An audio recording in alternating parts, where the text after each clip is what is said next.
дар қисми ҳарбии 45989 Кумитаи ҳолатҳои фавқулода ва мудофиаи гражданӣ назди ҳукумати ҷумҳурии Тоҷикистон маросими тантанавии савгандёткунии навазкарони даъвати нав баргузор гардид.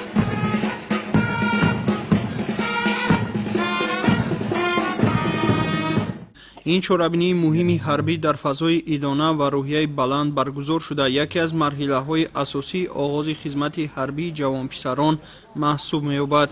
ҷамъомади расмии савгандёткунӣ дар асоси муқаррароти оинномаи сафороии қувваҳои мусаллаҳи мамлакат бо даровардани байрақи ҷангӣ ба майдон зери садои марши тантанавӣ оғоз ёфт. пас аз гузориши расмии командири қисми ҳарбӣ ба роҳбарият, суруди миллии ҷумҳурии Тоҷикистон садо дод ки эҳсоси ифтихор аз давлату миллатро дар қалби ҳозирин дубора бедор сохт. дар маросими мазкур намояндаи Кумитаи ҳолатҳои фавқулода ва мудофиаи гражданӣ назди ҳукумати ҷумҳурии Тоҷикистон, роҳбарияти раёсат ва зерсохторҳои кумита дар вилояти Хатлон, намояндагони мақомоти иҷроияи ҳокимияти давлатии ноҳияи Вахш, афсарону сарбозон, инчунин падару модар ва наздикони навазкарон иштирок намуданд. ман навдаъватшуда Икромов Сомонҷон аз ноҳияи Лахш дар қисми ҳарбии 45989 Кумитаи ҳолатҳои фавқулода хизмат карда истодам. дар қисми ҳарбии мо ҳамаи шароитҳо муҳайё буда ва розигии худро ба пешвои миллат муҳтарам Эмомалӣ Раҳмон мерасонам. ман ваъда медиҳам ки бо як сари баланд ва софтдилона хизмати ҳарбиро адо намуда ба назди волидайни худ баргардам. ба сафи қувваҳои мусаллаҳи ҷумҳурии Тоҷикистон дохил шуда барои садоқат ба халқи худ. навазкарон бо эҳтиром ва эҳсоси масъулияти баланд дар ҳузури волидон, рафиқон ва сарварони низомӣ савганди садоқат ба ватан, миллат ва Конститутсияи ҷумҳурии Тоҷикистон ёд карданд ки ҳамакнун сарбози ин ватананд ва ҳимояи марзу бум, ҳифзи тамомияти арзӣ, дастовардҳои истиқлол ба дӯши онҳост. ҳар аскар савганд ёд намуда қабул дод ки сарбози содиқу бо шарафи ватан боқӣ монда на танҳо давоми хизмат, балки тамоми умр баҳри таъмини суботу амнияти мамлакат хизмат мекунад.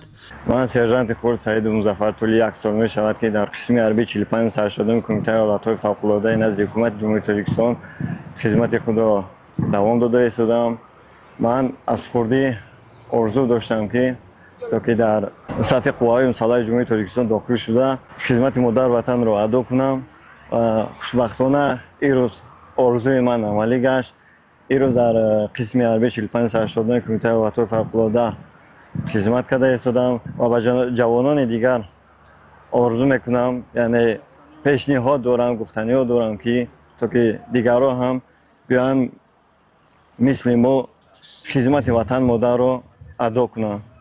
масъулини Кумитаи ҳолатҳои фавқулода ва мудофиаи гражданӣ назди ҳукумати ҷумҳурии Тоҷикистон зимни суханронии худ аҳамияти хизмат дар сафи қувваҳои мусаллаҳ ва бахусус дар сохторҳои кумита дар самти таъмини амният, ҳимояи шаҳрвандон дар ҳолатҳои фавқулода ва нигоҳдории тартиботи гражданиро таъкид намуданд. таъкид шуд ки ҳар як ҷавон бояд ба хизмат ҳамчун қарзи муқаддаси шаҳрвандӣ ва мактаби мардонагӣ муносибат кунад, зеро маҳз бо шарофати садоқату ҷасорати касбӣ, фидокориву ҷонисорӣ ва хизматҳои шабонарӯзии хизматчиёни ҳарбӣ дар сарзамини мо сулҳу субот пойдор ва зиндагии осоишта идома дорад. ман сержанти Хурд Раҳмонов Раҷабалӣ мебошад. тӯли 8 моҳ мешавад ки дар қисми ҳарбии 45980 Кумитаи ҳолатҳои фавқулода хизмати модар ватанро адо намуда истодам ва аз ин рӯ ман ваъда медиҳам ки хизмати ҳарбиро бо як сари баланд адо намуда ба назди падару модар бо як сари баланд баргардам ва ба аз ҷавонон хоҳиш менамоям ки хизмати ватан модарро сари вақт адо намоянд. ман ба хоҳиши худам ба хизмати ҳарбӣ ворид шудам ва хизмати модар ватанро бо як сари баланд адо намуда ба назди падару модар бармегардам. дигар иштирокдорон дар баромади хеш навдаъватшудагонро ба маъракаи савгандёткунӣ таҳният гуфта қайд доштанд ки дар марҳилаи нави рушди ҷомеа яке аз масъалаҳои муҳиму умдаи рӯз ин тақвият бахшидани ҳифзи истиқлолияти давлатӣ, пойдор нигоҳ доштани ваҳдати миллӣ ва таъмини сулҳу субот дар кишвар аст ва ин амалҳои созанда рисолати аввалиндараҷаи ҳар як сокини сарбаланду садоқатпешаи Тоҷикистони азиз, махсусан афсарону сарбозон мебошад. سربازی باشد را با انتظام دلیر و هوشیار باشم وطن را همچون مادر عزیز می‌دارم محافظت میکنم و نجات میدهم. قسم. پس از انجام مراسم رسمی والدین سربازان از شرایط بودوباش، جای خواب، آشخانه و دیگر انشاءات قسم حربی از نزدیک دیده نمودند.